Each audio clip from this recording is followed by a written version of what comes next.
नमस्कार। आज हम बात कर रहे हैं कि अंग्रेजी तेजी से कैसे सीखी जाए। हमारे पास जो जानकारी है वो कुछ बड़े काम के टिप्स देती है इस बारे में। हाँ, और ये जरूरी भी है। बिल्कुल। तो इस चर्चा का मतलब यही है कि इन तरीकों को जरा गहराई से समझें, देखें कि क्या ये वाकई सीखने को तेज और आसान बना सकते हैं। जानकारी ये भी कहती है कि अंग्रेजी आजकल ग्लोबल भाषा है, मतलब व्यापार, पढ़ाई, इंटरनेट, हर जगह। सही बात है। तो इसे सीखना कई नए मौके खोल सकता है। पर सवाल वही है, तेजी से कैसे? हाँ, तेजी से। यहाँ एक दिलचस्प आइडिया सामने आता है, बच्चों की तरह सोचना। थोड़ा अजीब लगता है सुनने में, है ना? हाँ, पर इसके पीछे लॉजिक है। बच्चों की तरह सीखने का मतलब हुआ कि शुरुआत में ग्रामर की चिंता छोड़ दो। ओके। बच्चे कैसे सीखते हैं? वो बहुत सुनते हैं, फिर जो सुना उसे दोहराते हैं, और सबसे जरूरी, गलती करने से बिल्कुल नहीं डरते। डरते नहीं है। हाँ, तो ये तरीके इसी पर जोर देते हैं, सुनो, दोहराओ, डरो मत, ताकि वो शुरू का डर है ना, वो कम हो जाए। फोकस बातचीत पर हो, परफेक्शन पर नहीं। हाँ, ये डर तो सच में बहुत रोकता है लोगों को।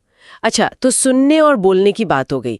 इसके बाद जानकारी में वाक्यांश सीखने की बात है, मतलब अलग अलग शब्द नहीं। बिल्कुल, सिर्फ जाना या गो रटने के बजाय पूरा फ्रेज सीखना, जैसे चलो बाजार चलते हैं। Let's go to the market. हाँ, इससे फायदा यह है कि भाषा का फ्लो समझ आता है, शब्द वाक्य में कैसे फिट होते हैं, किस सिचुएशन में यूज होते हैं, ये सीखना ज्यादा नेचुरल है। हाँ, ये तो है। जब हम वाक्यांश सीखते हैं तो असल में बोलते वक्त वाक्य बनाना ज्यादा आसान लगता है।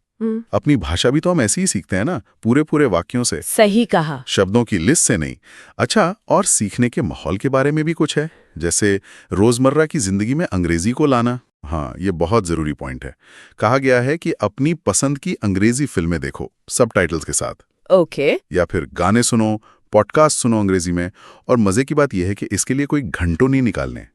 रोज के बस 15 मिनट भी काफी हो सकते हैं। सिर्फ 15 मिनट? ये तो काफी मैनेजेबल लगता है। बिल्कुल, और इसका फायदा यह है कि सीखना बोझ नहीं लगता। जब मजा आता है तो वो काम नहीं लगता, आदत बन जाता है। और फिर उसे जारी रखना आसान होता है। पर हाँ, सिर्फ पैसिवली सुनना या देखना नहीं, थोड़ा ध्यान देना कि क्या सुन रहे हैं, कोई नया शब्द या फ्रेज पकड़ना। Active listening. हाँ, उसे शायद मन में या धीरे से दोहराना, वो ज्यादा असरदार होता है। सही, एक्टिव रहना जरूरी है। और इसी से जुड़ा एक और टिप है जो मुझे बड़ा प्रैक्टिकल लगा, खुद से अंग्रेजी में बात करना। अकेले में? हाँ, जैसे मान लीजिए आप खाना बना रही हैं तो खुद से कहें, okay I am chopping onions now. या चलते फिरते कुछ भी, the weather is nice today. हाँ, सुनने में थोड़ा अजीब लग सकता है शायद। है तो, पर स्रोत कहते हैं कि इससे झिझक खुलती है। हाँ, ये बात तो है। खुद से बात करने में कोई जज करने वाला नहीं होता, तो जबान खुलती है, सोचने का तरीका थोड़ा अंग्रेजी में ढलता है, और कॉन्फिडेंस भी बढ़ता है। साथ ही किसी भाषा साथी को ढूंढने की भी सलाह है। हाँ, अगर कोई पार्टनर मिल जाए प्रैक्टिस के लिए तब तो बहुत ही अच्छा है।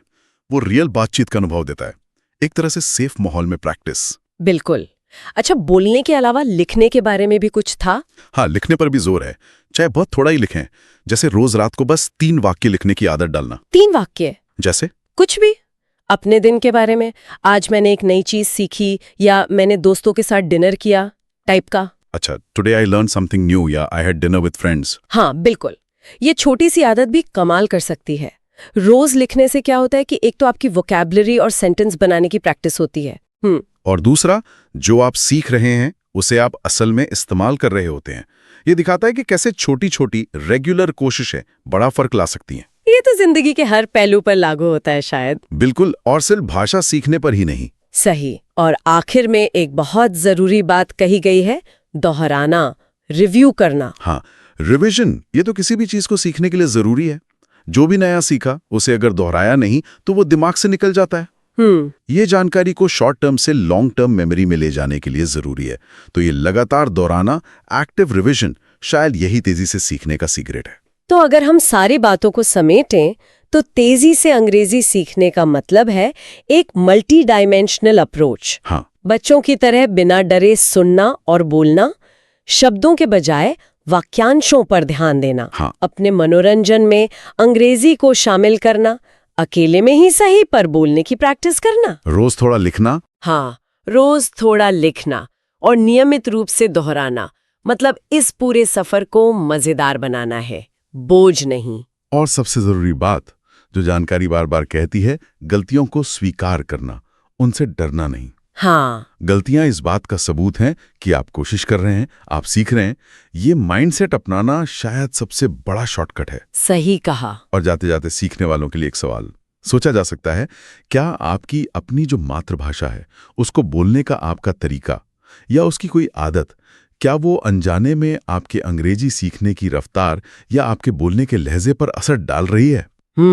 ये सोचने वाली बात है। हाँ, इस पर गौर करना दिलचस्प हो सकता है।